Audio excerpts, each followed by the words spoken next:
RTVC Noticias, emisión central.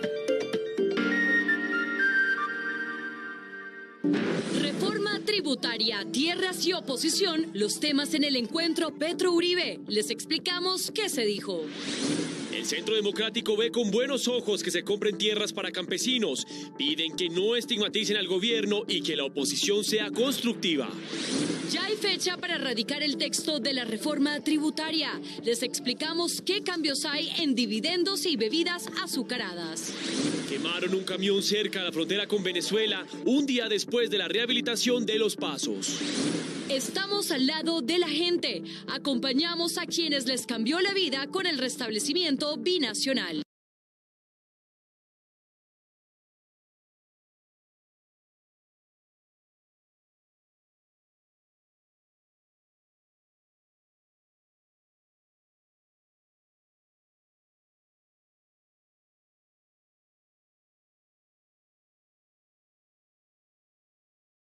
Grupos armados ilegales. La ruta de los migrantes. Hay alerta entre autoridades por cientos de personas que avanzan por el tapón del Darién, rumbo a Norteamérica. La Corte Constitucional definirá cuándo será adjudicada la APP del Canal del Dique. La Fiscalía abrió investigación contra esta mujer manifestante que lanzó indignantes insultos racistas contra la vicepresidenta de la República. Ahora simio, los simios gobernando. Congreso Pet Friendly. Barrera llegó con su caballo pasaporte. El animal caminó peligrosamente por las escalinatas de acceso. Tensión. Investigan si fugas en los gasoductos Nord Stream fue. Alerta por el avance del huracán Ian. Los vientos están en Cuba y van rumbo a la Florida. Y en Deportes Colombia prepara su segundo amistoso de la era Lorenzo. Les contamos las posibles novedades. Esperen oportunidades. Hay trabajo en Canadá para quienes sepan fabricar cajas de cartón. Y en Cultura es martes de invitado y hablaremos con Pilar del Río, autora del libro La intuición de la isla, los días de José Saramago en Lanzarote.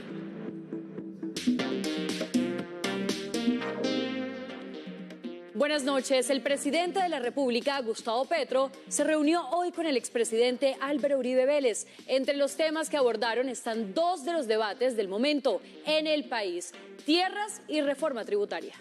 Las partes fijaron sus posiciones en un tono cordial y amable, según trascendió después. Pues bien, ¿cuáles son las conclusiones y quiénes fueron los participantes? Luisa Barberi, usted tiene esa información. Buenas noches, cuéntenos. Compañeros y televidentes, muy buenas noches. Yo les cuento que el expresidente Álvaro Uribe llegó acompañado de dos congresistas de las comisiones económicas, Miguel Uribe y Oscar Darío Pérez. Por su parte, el presidente Gustavo Petro estuvo acompañado del ministro del Interior, Alfonso Prada. Y después de 1 hora y 20 minutos de reunión, son varias las conclusiones que se tienen de este encuentro. Una de ellas es el respaldo, el apoyo del expresidente Uribe a la propuesta de iniciativa que tiene el gobierno de Gustavo Petro de comprar tierras para los campesinos. También otro de los temas que estuvo sobre la mesa fue la reforma tributaria, y la bancada de gobierno, la bancada de oposición, dejó claro algunas de las preocupaciones que tienen y que el gobierno se comprometió con revisar para poder si se pueden hacer algunos ajustes a la reforma tributaria. En el encuentro, que fue en un buen ambiente y en tono amable, según contaron los participantes después, se abordaron varios temas de primer orden en la actualidad relacionados con coyuntura y propuesta de reforma del gobierno. Compra de tierras. Fue el tema con puntos de encuentro. El Centro Democrático calificó de avance la propuesta de comprar terrenos. ¿Por qué le ha dicho al país que va a comprar 3 millones de hectáreas? Eso es muy distinto al susto que se genera con la amenaza expropiatoria.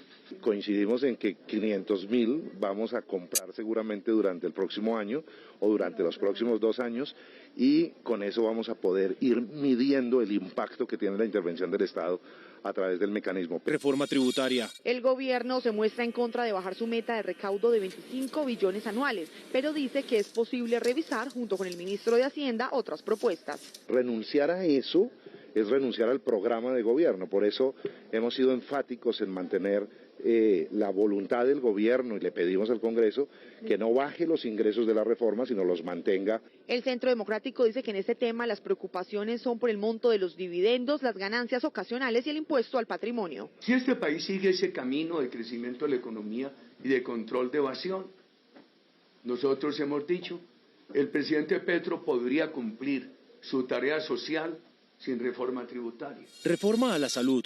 El expresidente Uribe dice que así como el gobierno anterior desmontó algunas EPS que prestaban un mal servicio, ese también debería hacerlo sin afectar a las que en su criterio funcionan bien. Revisar muy bien cómo mejorar el sistema de salud colombiano. Obviamente para algunos, entre ellos el expresidente Uribe, hay cosas que funcionan muy bien y que valdría la pena mantener, y para otros la cosa no funciona tan bien como se dice. Respeto a la oposición. El expresidente Uribe anunció una oposición constructiva con argumentos y sin descalificaciones. Nosotros no queremos que al gobierno del presidente Petro lo estigmaticen de neocomunismo, ni que a nosotros nos estigmaticen de ultraderecha enemiga del avance social. Uribe propuso que el país mantenga el flujo de aportes en los fondos de pensiones y pidió que el aumento del salario mínimo sea analizado en medio de la realidad económica actual.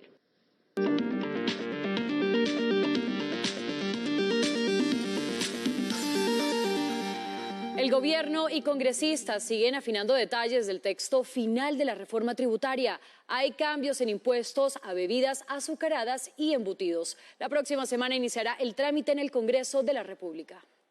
El próximo lunes el Ministerio de Hacienda espera radicar la ponencia final de la reforma tributaria ante el Congreso. La ponencia será presentada el lunes.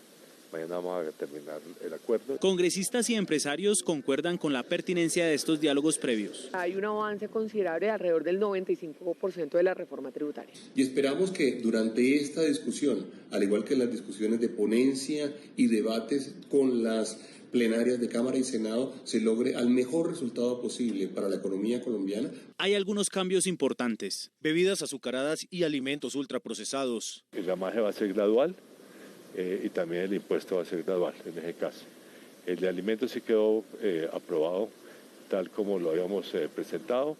En ambos casos no afecta a los pequeños negocios de alimentos y bebidas, o sea, las tiendas si se quiere. Impuesto al patrimonio. Un impuesto durante estos 4 años también de 1.5% para los patrimonios superiores a 10.000 millones, ¿no? Sobretasa a bancos. Un apoyo muy amplio a la propuesta de que sea 5 puntos. Monto total. Va a ser menos de 25 inicialmente, pero hoy creo que llegamos a 25 el cuarto año. Mañana habrá una nueva reunión entre el ministro y congresistas ponentes.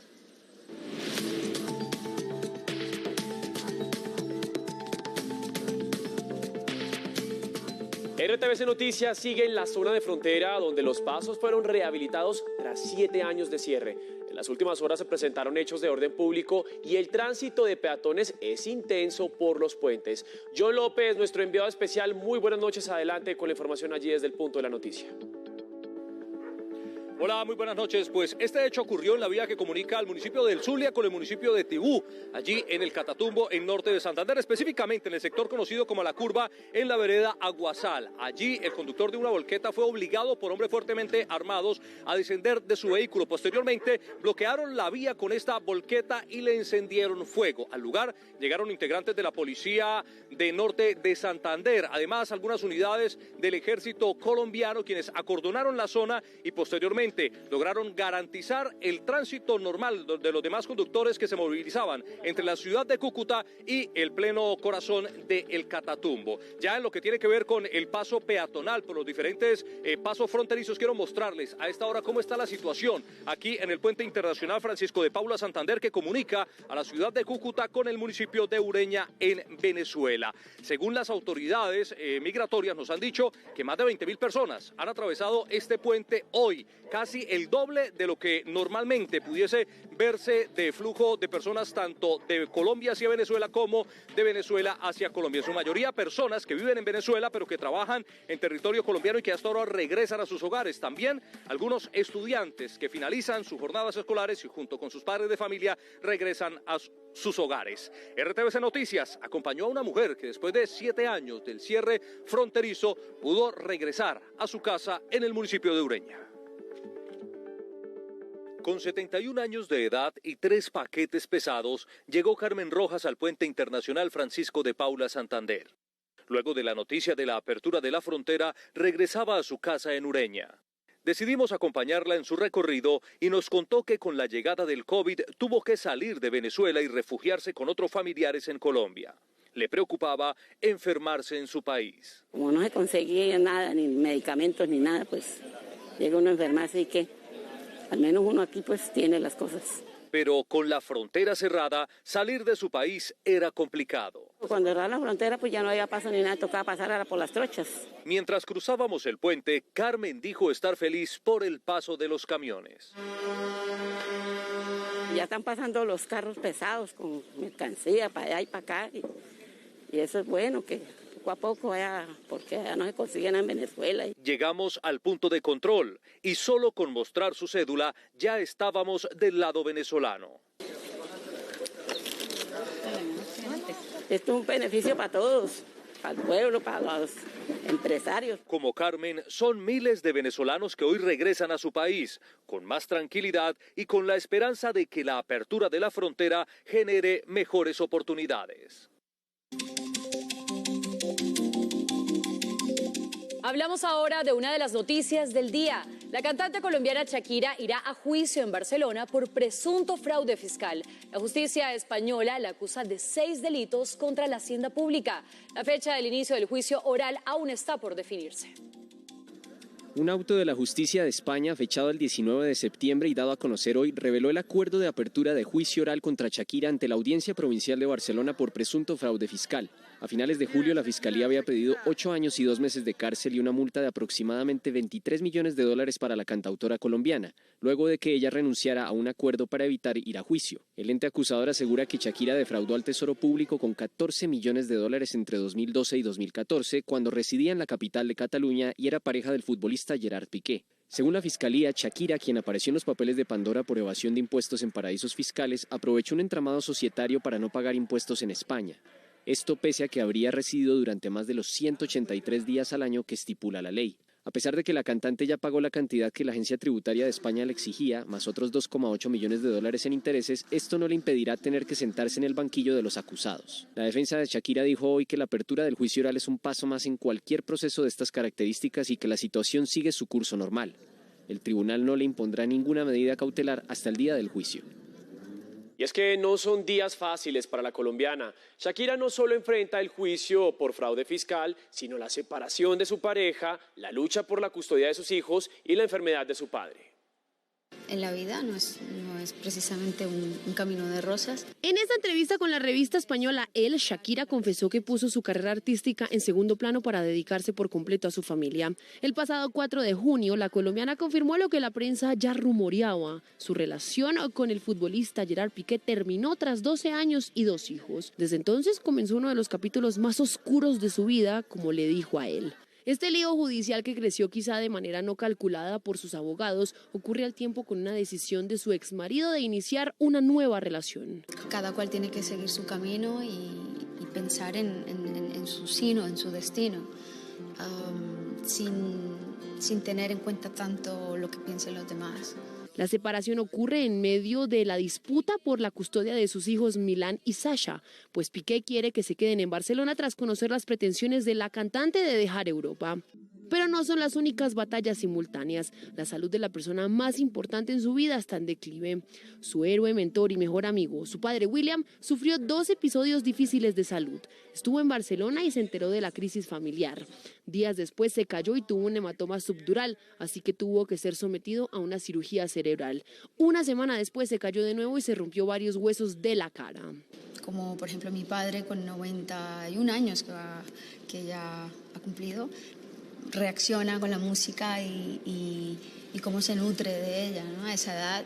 Pero quizá todo será al fin de cuentas como una de sus canciones, como esa que dice que no hay mal que dure 100 años. Mi cuerpo que lo aguante. Y en otro verso, un día después de la tormenta, sale el sol.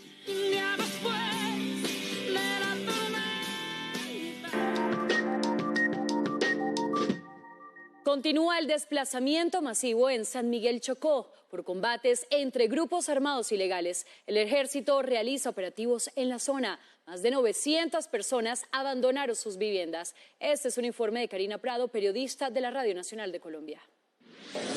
Las autoridades del municipio del Medio San Juan en el Chocó aseguran que las poblaciones que salieron desplazadas desde hace 15 días desde la comunidad de San Miguel, pues no desean retornar a la zona porque todavía no hay, según ellos, condiciones para seguridad, pese a que el Ejército Nacional se encuentra en la zona. Sí, realmente lo que están solicitando es como la mejor revisión de la comunidad, un desminado, para que ellos puedan retornar y no quedar en condición de confinamiento, sino que puedan realizar sus actividades. Entre tanto, las 30 familias que quedaron en el corregimiento de San Miguel se encuentran confinadas por esta misma situación. Desde Quibdó, en el departamento del Chocó, Karina Prado Rivas, Radio Nacional de Colombia y RTVC Noticias, conectados 24/7. Crece la nueva crisis migratoria en el tapón del Darién. A la terminal del norte de Medellín están llegando entre 400 y 600 personas cada día en busca de transporte rumbo a Candí. Ismael Tobo, los saludo, buenas noches. Bueno, cuéntenos qué es lo que está pasando.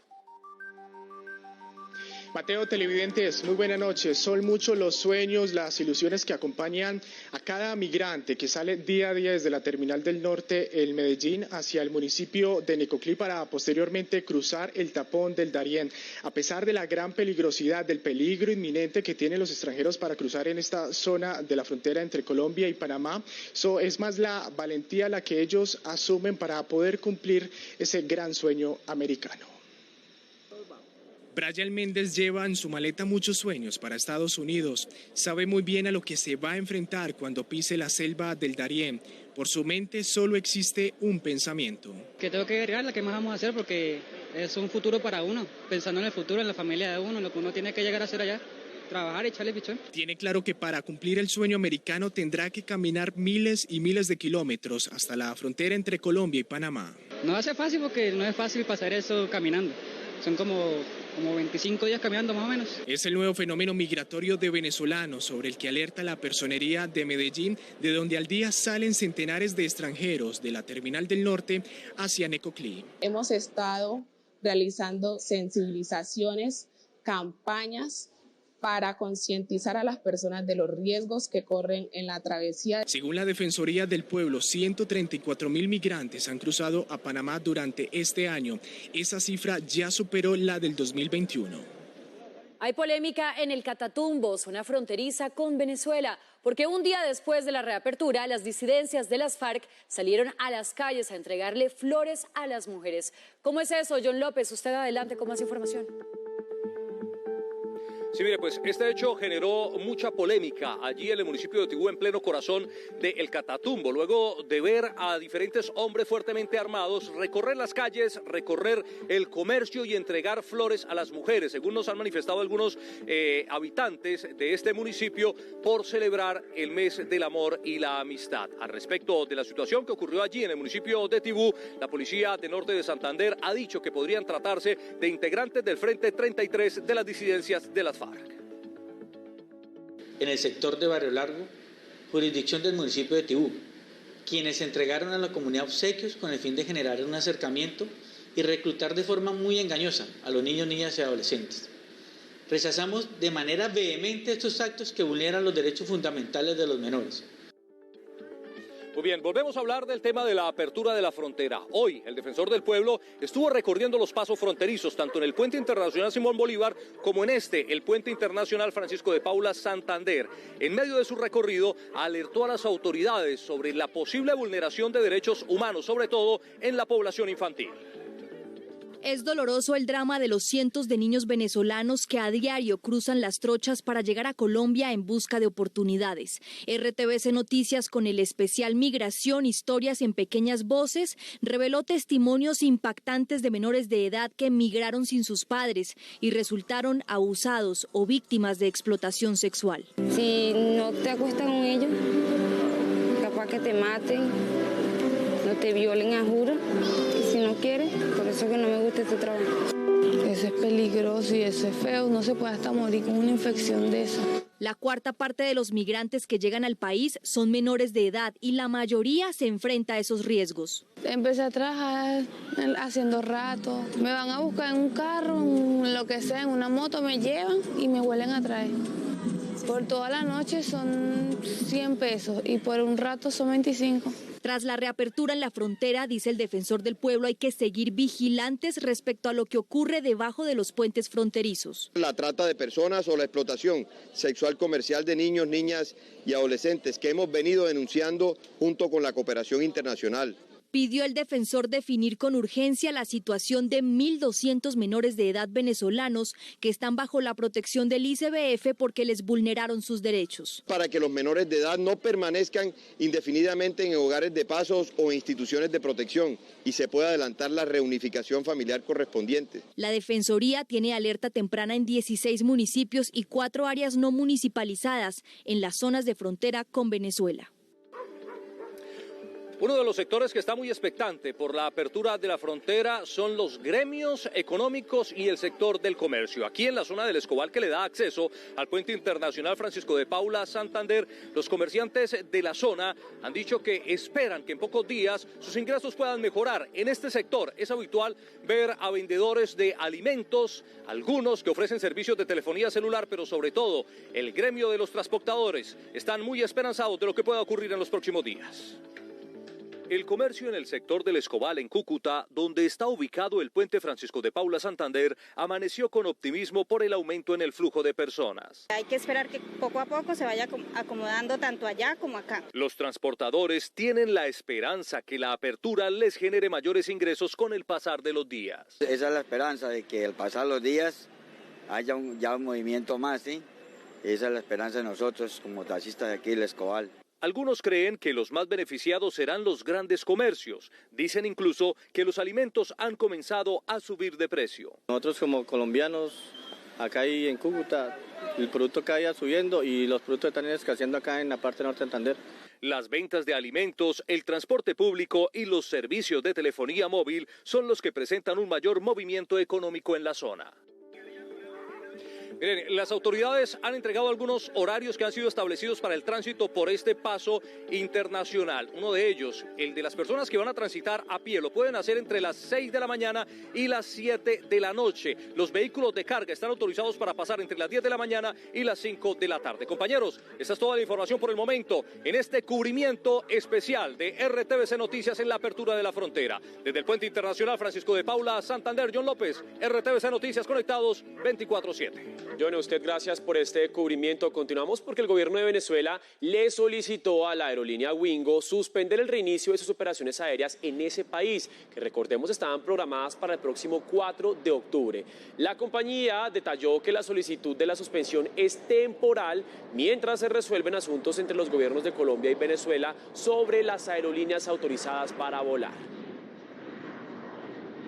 Continúa la polémica por la compra de equipos de tecnología para las empresas municipales de Cali. En las últimas horas, varios directivos renunciaron. Alejandro Muñoz, buenas noches. Carolina, televidentes, buenas noches. Se trata del gerente comercial, del gerente de abastecimiento y la directora del área jurídica. Hoy en una rendición de cuentas explicaron los ítems del polémico contrato, pues aseguran que se viene realizando desde el 2018 para un proyecto de medición de energía inteligente. Igualmente la entidad manifestó que están prestos a entregar todos los soportes para que la Procuraduría, la Contraloría y la Fiscalía puedan avanzar en sus procesos de investigación. Tras el polémico contrato entre empresas municipales y la Unión Temporal AMI 2022 por una cifra mayor a los 215.000 millones de pesos, la entidad indicó que dicho convenio fue cancelado. ¿Qué sale entonces después de esa suspensión? Primero, que no hay ninguna erogación, digamos, desde el punto de vista de pagos a la unión temporal a la cual se fue adjudicado este contrato. Sostienen que no se trata de solo sillas y televisores, sino de componentes tecnológicos que requieren de un soporte y mantenimiento electrónico. Mientras que algunos señalan que se compraron televisores de 45 millones de pesos, los servidores públicos de Encali dicen que eso jamás ha ocurrido, que se trata de un sistema que incorpora un televisor y que ese sistema efectivamente vale ese recurso. El debate se abre por la operación que tendrían los medidores inteligentes. Son 50.000 medidores que ya están instalados y lo que hemos encontrado es que esto no ha funcionado, no ha redundado en beneficios para los usuarios. El medidor inteligente es la herramienta que nos permite, digamos que, automatizar el proceso de lectura de los medidores. Los medidores serán instalados en los hogares vallecaucanos. Inicialmente serán más de 120.000. El periodista y escritor Juan Gozaín fue hospitalizado en una clínica de Cartagena, Bolívar, por una afección cardíaca. Su estado de salud es estable según el último parte médico. El escritor fue ingresado al hospital el pasado 18 de septiembre después de haberle practicado una cirugía en el extranjero. Hacemos votos por la recuperación de este colega maestro del oficio en nuestro país. La solución del edificio Continental Towers en Medellín cuesta 6.000 millones de pesos. Eso vale la demolición que la alcaldía de Medellín decidió hoy y que realizarán máximo en diciembre. Volvemos con usted, Ismael Tobón. ¿Qué solución les dio la constructora a las familias? Carolina, pues hasta ahora ninguna solución, ni siquiera la liquidada constructora le ha respondido a los propietarios del edificio Continental Towers. Por eso, durante los últimos años, tras ser evacuado, pues los propietarios se han encargado de entablar diferentes demandas a la constructora a la espera de recuperar ese patrimonio que perdieron hace 9 años. Propietarios del Continental Towers celebraron la decisión de demoler la estructura en el término de 60 días. Vemos con muy buenos ojos la determinación del alcalde, fue una decisión responsable con la ciudad, responsable con nosotros las víctimas y cuanto antes mejor para que sea también responsable con la gente de Interclub. Han sido 9 años de incertidumbre que ahora esperan que finalice. Mientras tanto, las demandas y procesos judiciales continúan. Por fin ya vamos a tener una carga menos. Esto no quiere decir que todo termine acá, ¿no? Ya seguimos con otro proceso, ya me imagino yo que continuaremos con la venta del lote y con los procesos jurídicos que tenemos. Son 68 familias las afectadas con esta edificación construida por la misma empresa que construyó el edificio Space. Más noticias, el boxeador Luis Quiñones sigue bajo pronóstico reservado. Según los médicos, el deportista tiene un deterioro neurológico, además de estar con ventilación mecánica. Lucía Llanes, buenas noches, usted tiene los detalles, la escuchamos. Mateo, buenas noches para usted y para nuestros televidentes. Seguimos atentos al estado de salud del boxeador barranqueño que continúa aquí, internado en la Clínica General del Norte en Barranquilla con un pronóstico reservado. Ayer fue sometido a una cirugía para absorberle un hematoma y aunque el parte médico de hoy no es muy positivo, su familia se mantiene esperanzada a que en las próximas horas presente evolución. Después de 48 horas de ser intervenido quirúrgicamente, la clínica que atiende a Luis Andrés Quiñones indica que el boxeador tiene deterioro clínico, neurológico, metabólico y funcional. Pese a este parte médico, su familia, compañeros y amigos mantienen la esperanza. Hasta el día de ayer la hermana comentó que cuando ella subió a verlo, le habló, le contó cosas y él lloró. Después ya le voy a secar las lágrimas y espabiló, entonces los médicos dicen que esa es una buena señal. El pugilista ingresó a la clínica el sábado 24 de septiembre. Está en unidad de cuidados intensivos con soporte integral. En la presión el médico nos dijo que está estable, corazón estable, todos sus signos están estables. Solamente hay que esperar cómo va evolucionando el cerebro si se va deshinchando poco a poco. El pronóstico del pugilista sigue siendo muy reservado. Un niño de 15 meses de edad murió en un centro asistencial de Soacha. Los padres aseguraron que la causa fue una sobredosis en medio de un intento de reanimación. ¿Qué dicen las autoridades al respecto? Edwin Suá, buenas noches. ¿Qué tal, Carolina? Buenas noches para usted, para todos los televidentes. Pues las autoridades ya iniciaron la respectiva investigación, esto de que recibieran de inmediato la denuncia a través de los padres de este niño. El centro asistencial también emitió un comunicado. Este es el informe. Este padre aún no entiende. Afirma que una doctora le dijo que el brote en la cara de su hijo se podía tratar desde casa. Le suministran loratadina, no sabemos exactamente la cantidad, pero de lo que se ha mencionado fueron 2.5 cc que le suministraron a mi bebé. No sé si era la cantidad correcta. Asegura que después de la loratadina le dieron otro medicamento. Cuando le suministraron el suero, mi niño comenzó a cambiar de color su piel y ahí fue cuando mi niño le dio un ataque. El siguiente fue el comunicado que publicó el hospital Mario Gaitán Yanguas. El menor presentó complicaciones en el estado de salud. Nuestro personal médico actúa de manera oportuna brindando maniobras de reanimación avanzada y protocolos de urgencia para salvaguardar la vida del menor. Mi hijo vino por un simple brote. Nadie muere por un brote. La Fiscalía ya tiene la denuncia respectiva y los padres exigen celeridad en la investigación y justicia en este caso. La Corte Constitucional definirá cuándo será adjudicada la APP del Canal del Dique. La comunidad de Atoviejo Bolívar instauró una acción de tutela exigiendo su derecho a la consulta previa. Aplazaron de forma indefinida la adjudicación de la alianza público-privada para restaurar los ecosistemas degradados del Canal del Dique, según informó la Agencia Nacional de Infraestructura. Mientras la Corte Constitucional no decida la competencia del juez de tutela, la etapa de adjudicación prevista para el próximo 30 de septiembre se suspende de manera indefinida. Según los expertos, el proyecto del Canal del Dique apunta a mejorar la competitividad de la región Caribe y la navegabilidad del río Magdalena y el transporte de agua hacia la ciudad de Cartagena y los pueblos aledaños a Bolívar, Atlántico y Sucre. También el transporte de sedimentos, un grave problema de sedimentación de la bahía de Cartagena. Ante la controversia judicial, el caso fue remitido a la Corte Constitucional para que tome una decisión sobre cuál juzgado debe decidir sobre la tutela de la comunidad de Atoviejo Bolívar. Mientras tanto, la ANI seguirá entregando detalles a los moradores cercanos al canal sobre el megaproyecto. Volvemos a Barranquilla porque 279 tapas de alcantarilla fueron robadas. Las autoridades alertan por posibles accidentes en la ciudad. Lucía Llanes, ¿qué medidas tomaron las autoridades? Pues las autoridades optarían por utilizar tapas de un material distinto, con menos hierro y más concreto, hacerlas también más pesadas para que estas no sean atractivas a los delincuentes que las toman para vender los componentes metálicos. Los barranquilleros les temen a las alcantarillas que quedan al descubierto porque les roban las tapas. Son unas trampas mortales sin duda porque pues colocan en riesgo la vida de nosotros los transeúntes, ya que pues están lloviendo actualmente y pues no las vemos y podemos caer y finalmente morir, ocurrir una tragedia. Según la empresa de alcantarillado, junio ha sido el mes con más reportes de estos robos. Durante este año, el mayor mes donde se produjo esto fue el mes de junio, con 42 elementos de esta naturaleza y 279 en lo que va corrido del año 2022. En Puerto Colombia, una joven de 18 años cayó en una alcantarilla destapada y murió por una bacteria de las aguas residuales. En Barranquilla hay que ponerle más vigilancia, estar pendiente porque siempre los coletos, los carretilleros, estar pendientes para robársela. Otros elementos también han sido objeto de saqueo, como las rejillas de los arroyos que se han canalizado en la ciudad. Las autoridades consideran utilizar materiales distintos al hierro para que el hurto de estas tapas disminuya. La Fiscalía abrió una investigación formal en contra de una manifestante que insultó a la vicepresidenta de la República, Francia Márquez. Determinarán si es un acto de racismo.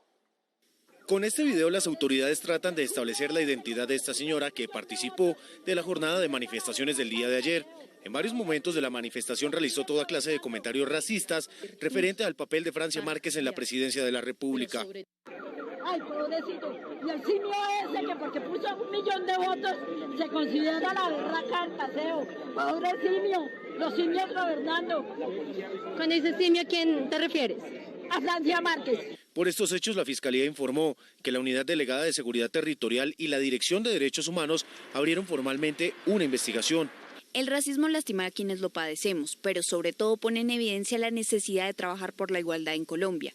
Es la manifestación contemporánea y masiva de una ignorancia profundamente anclada en los tiempos de la esclavización.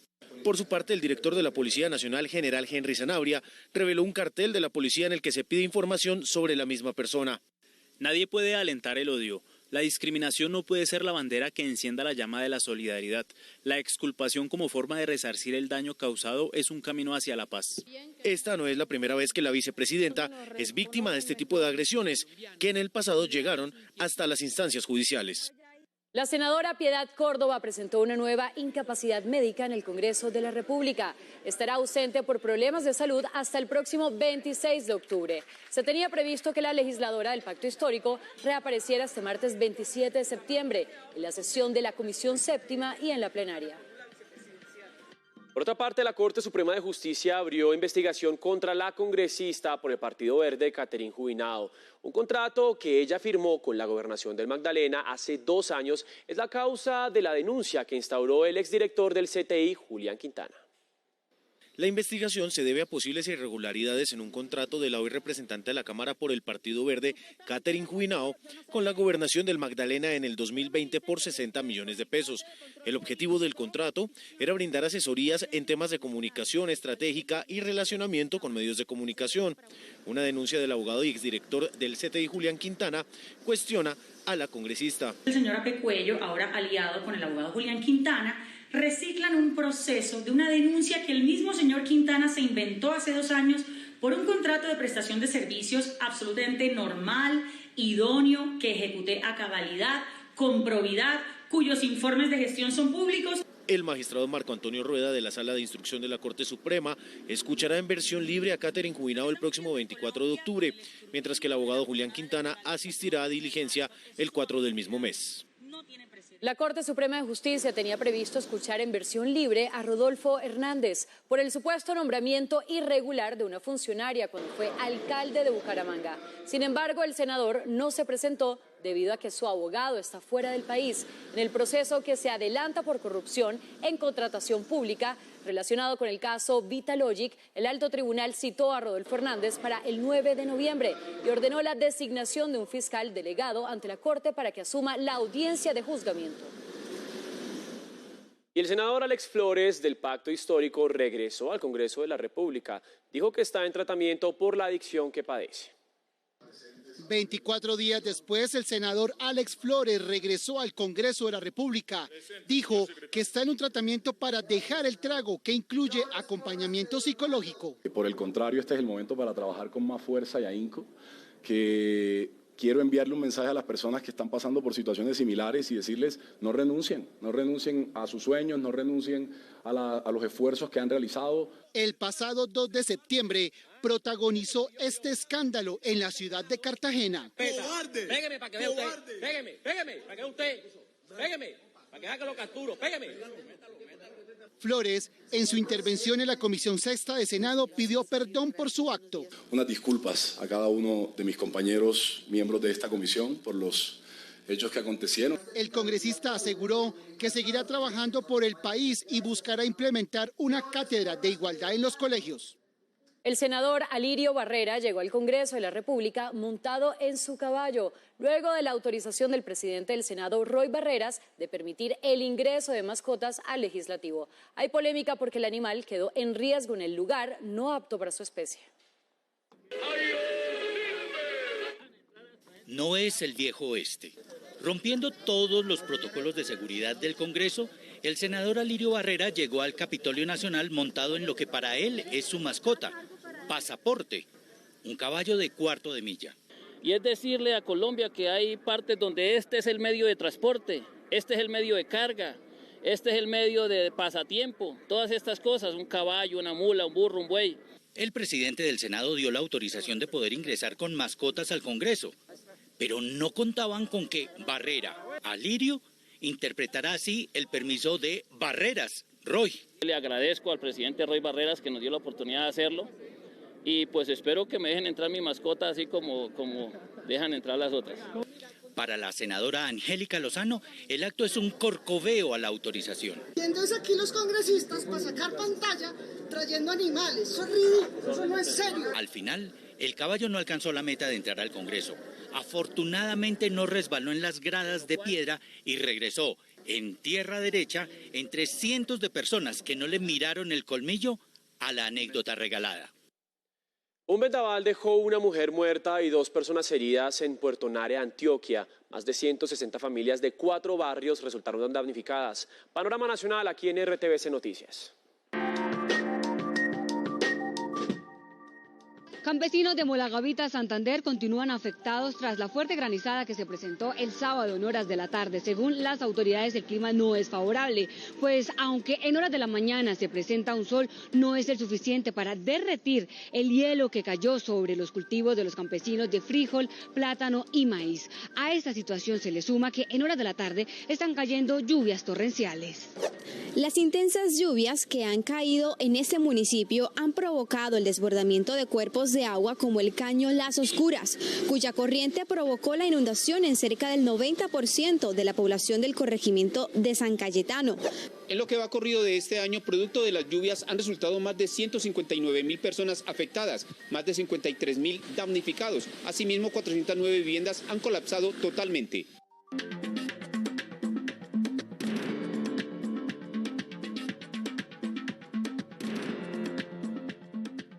Las tuberías de los gasoductos 1 y 2 de Nord Stream, que conectan a Rusia y Alemania en el mar Báltico, sufrieron gigantescas fugas, precedidas de explosiones. Varios países occidentales calificaron el hecho como un sabotaje planeado por Rusia.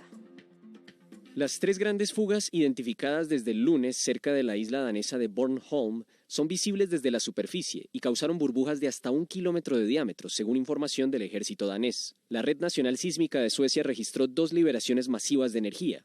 Un sismólogo de ese país asegura que lo ocurrido no parece ser algo accidental, sino deliberado. Si realmente se trata de explosiones, algo que consideramos muy probable, entonces, por supuesto, fueron provocadas y no naturales. El gasoducto Nord Stream 2 fue el primero en sufrir desperfectos el lunes, pero hoy también lo sufrió el trazado de Nord Stream 1, que transcurre casi en paralelo con el mar Báltico. Aunque Rusia señaló que estaba extremadamente preocupada por las fugas detectadas en estos 2 gasoductos explotados por un consorcio en el que participa mayoritariamente el grupo estatal ruso Gazprom, los países europeos alzaron su voz por lo sucedido.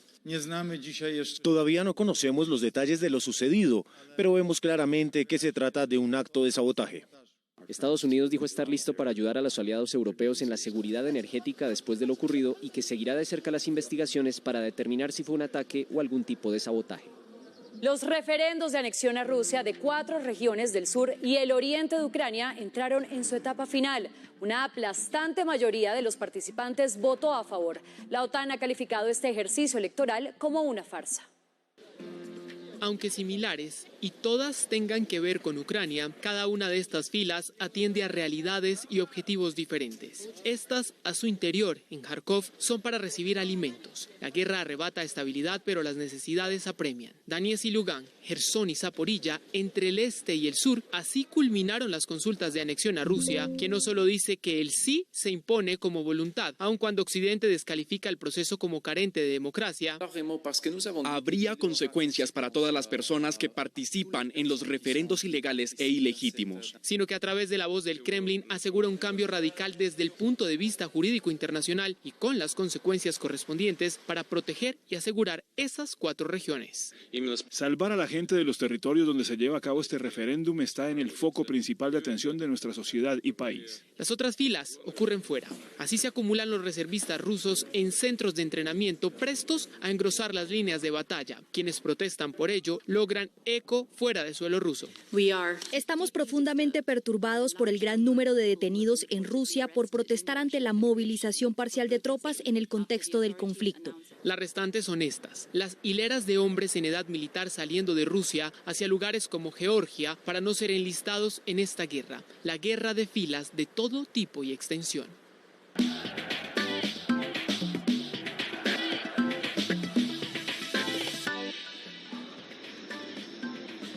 Muy buenas noches, bienvenidos a la información deportiva. Qué alegría saludarlos como siempre aquí desde la ciudad de Medellín. Hablemos de Selección Colombia, del partido que se viene ante México en esta fecha de amistosos de la FIFA. Pues continúa la polémica por la presencia de jugadores experimentados para muchos veteranos en esta era del profesor Néstor Lorenzo, o al menos en este comienzo. Juan Guillermo Cuadrado, que es uno de ellos, afirmó que todavía ellos tienen mucho fútbol para aportarle a la selección nacional.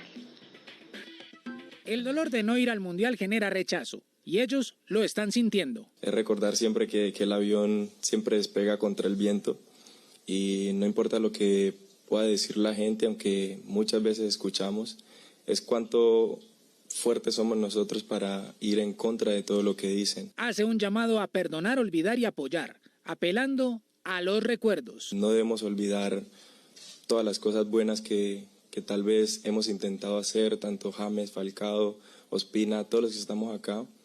Muchas veces se olvida fácilmente, pero si estamos acá es porque obviamente el profe ve que todavía podemos aportar. Porque considera que los veteranos todavía tienen para dar. Mi objetivo es cada día entrenarme más fuerte y poner en problema al profe.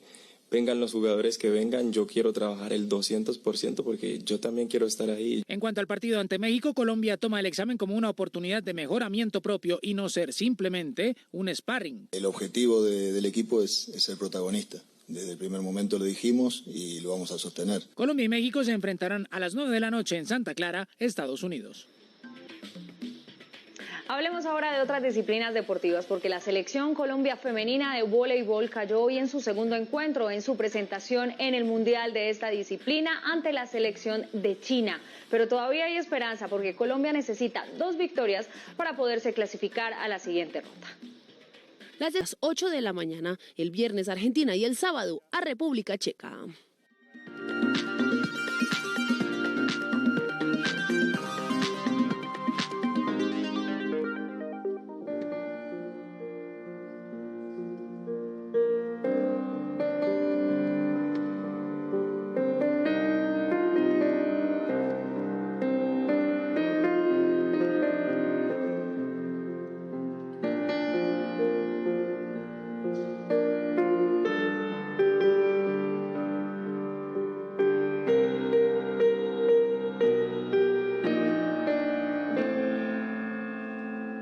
Yo lo recibo con Bohemian Rhapsody porque les tengo un recordatorio.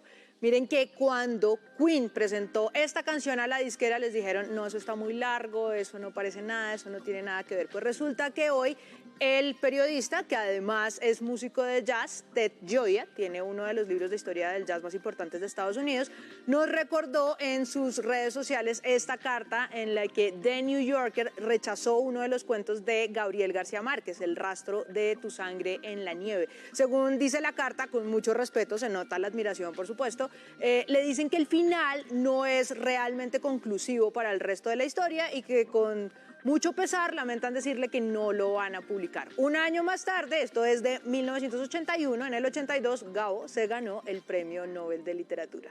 Además, les tengo noticias del Festival de Cine Francés. Hay varias películas colombianas participando y toda esa información se las trae Juan Sebastián Ramírez, Lord Cultura. Títulos inéditos, animaciones y grandes clásicos de la cinematografía francesa llegan a las salas de cine en Colombia. Un año más y un festival que celebra su edición número 21 con el lema de encender el fuego de la imaginación. Como todo festival de cine y producciones que son el plato fuerte, es el caso de La Jauría, ópera prima del director Andrés Ramírez, ganadora del Grand Prix de la Semana de la Crítica en Cannes.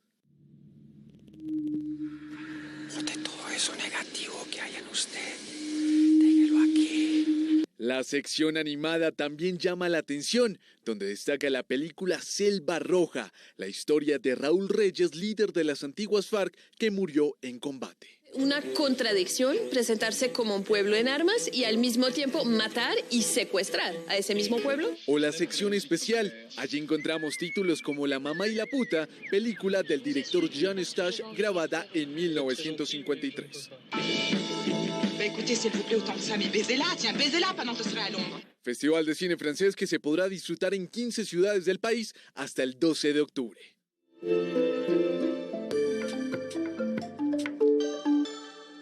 En Pereira fueron diagnosticados 6 casos del virus Coxsackie, una infección que genera lesiones en el cuerpo. Paula Rodríguez, periodista de la Radio Nacional, con más detalles.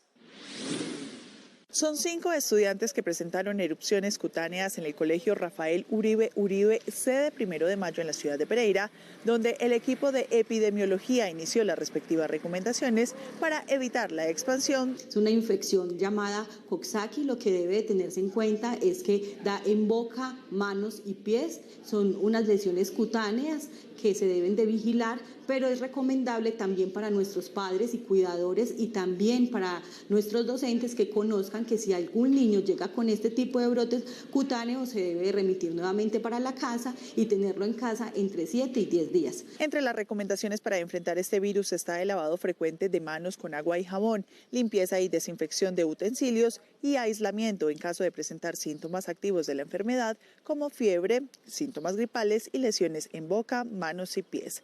Radio Nacional de Colombia y RTVC Noticias, conectados 24/7. 4 años de prisión deberá pagar Jorge Enrique López, la primera persona condenada por el escándalo de corrupción de centros poblados. Más hechos del día en un minuto.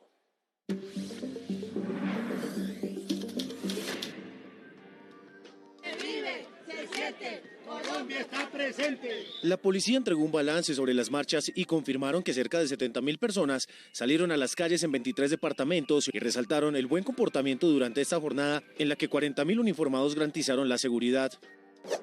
La Procuraduría pidió a 5 excombatientes de las FARC ampliar la verdad sobre crímenes contra comunidades étnicas en Cauca y Valle en relación con las personas desaparecidas y la presencia de campos minados que aún persisten en las zonas.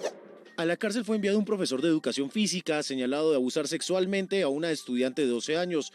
Los hechos ocurrieron el pasado 28 de julio en uno de los salones del plantel educativo. El procesado no aceptó los cargos imputados. El Consejo de Estado negó la demanda de nulidad de elección del registrador Alexander Vega. Para el Consejo de Estado no hubo ningún tipo de irregularidad que pudiera invalidar su elección como registrador nacional.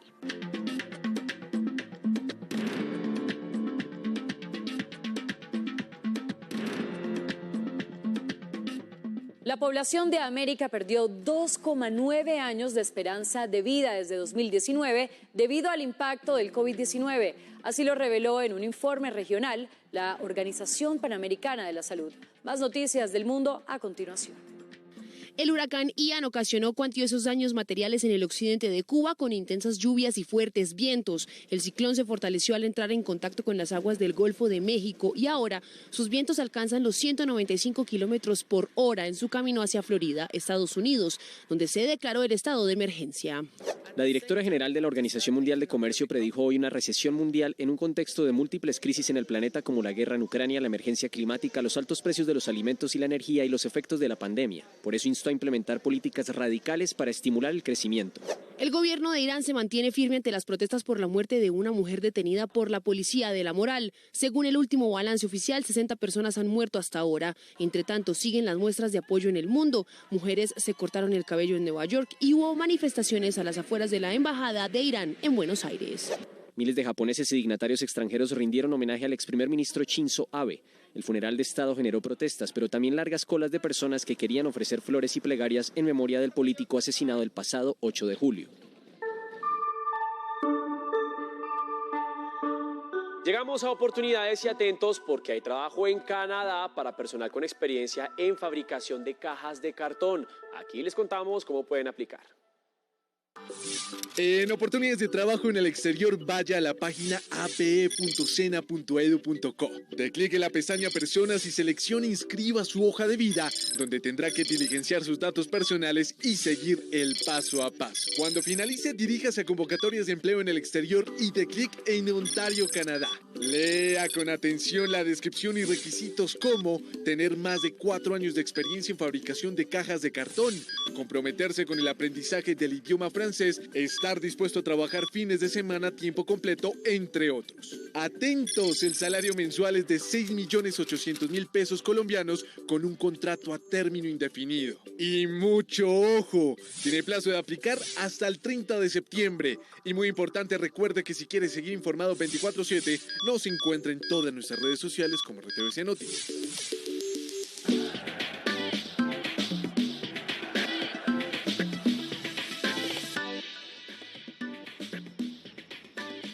Y seguimos con más información deportiva porque hoy el presidente de la República, Gustavo Petro, le entregó el pabellón a los deportistas que nos van a representar en los suramericanos que se van a disputar en Paraguay. Con esta noticia nosotros comenzamos nuestro habitual, el resumen deportivo del día.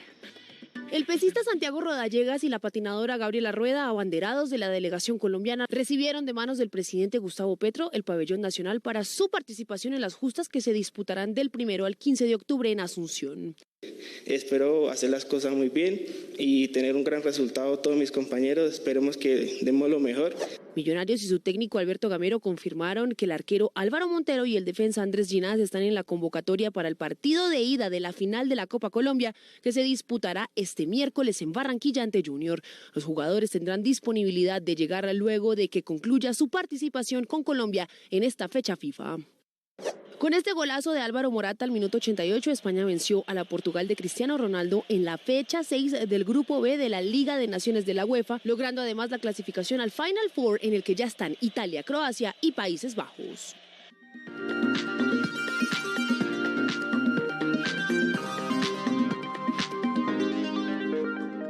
Una de las efemérides más importantes de este año son los 100 años de José Saramago y hay muchas publicaciones alrededor de eso, hay muchos eventos, pero por supuesto RTVC Noticias no se quedó atrás y habló con Pilar del Río, que es periodista, es escritora y estuvo casada con José Saramago. El libro se llama La intuición de la isla, los días de José Saramago en el lugar en el que nació y falleció.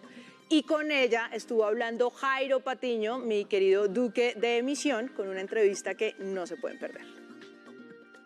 Tal vez una pregunta que se van a hacer muchos lectores cuando se enfrenten a la posibilidad de leer tu libro. ¿Sirve para entender mejor la obra de José Saramago? ¿Sirve para conocer mejor a José Saramago? ¿Qué les puedes contar tú? Yo creo que sirve. Yo creo que introduce, no en el libro en sí, sino en las circunstancias en que cada libro de Lanzarote fue escrito, desde Ensayo sobre la ceguera hasta La Bardas, como te decía.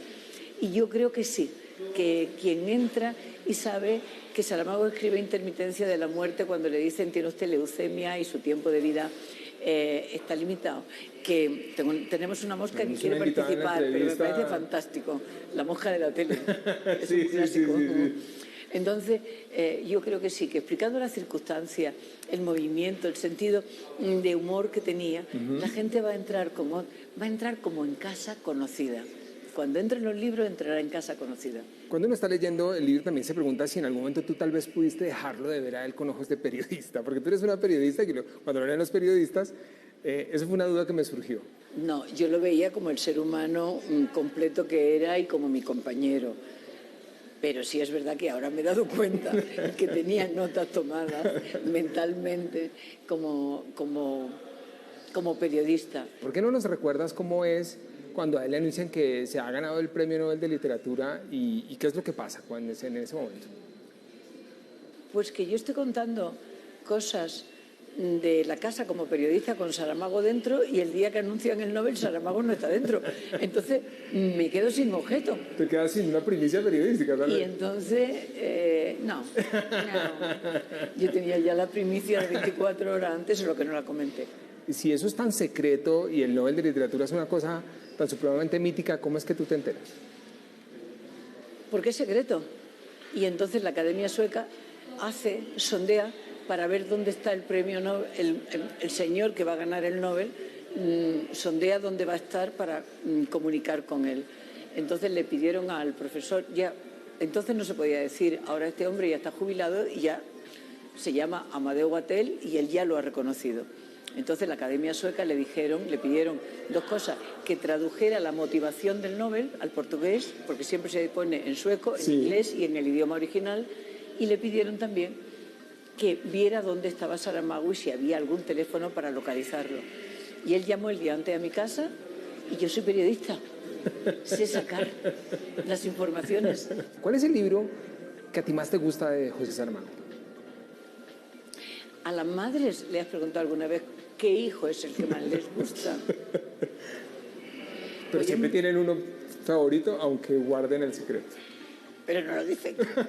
Yo no te digo que no tenga uno preferido, te digo que no te lo voy a decir. No te voy a decir que todos me gustan, pero que hay días que voy por uno y hay días que voy por otro. Es decir, soy profundamente inconstante. ¿Cuál es el último que releíste?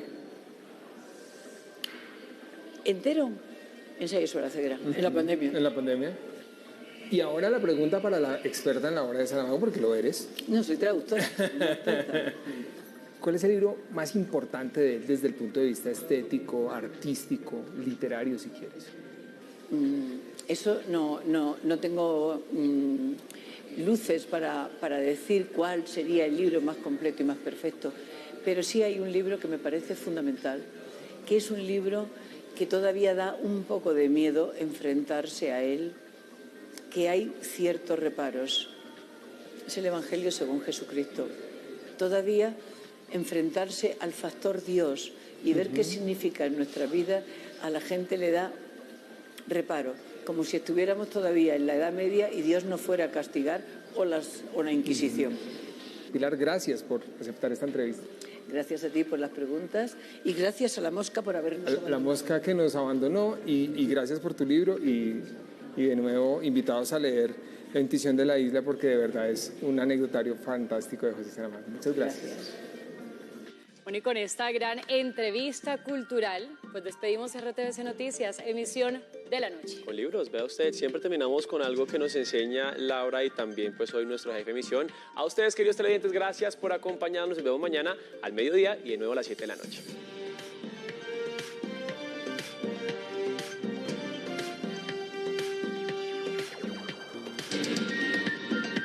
RTVC Noticias, emisión central.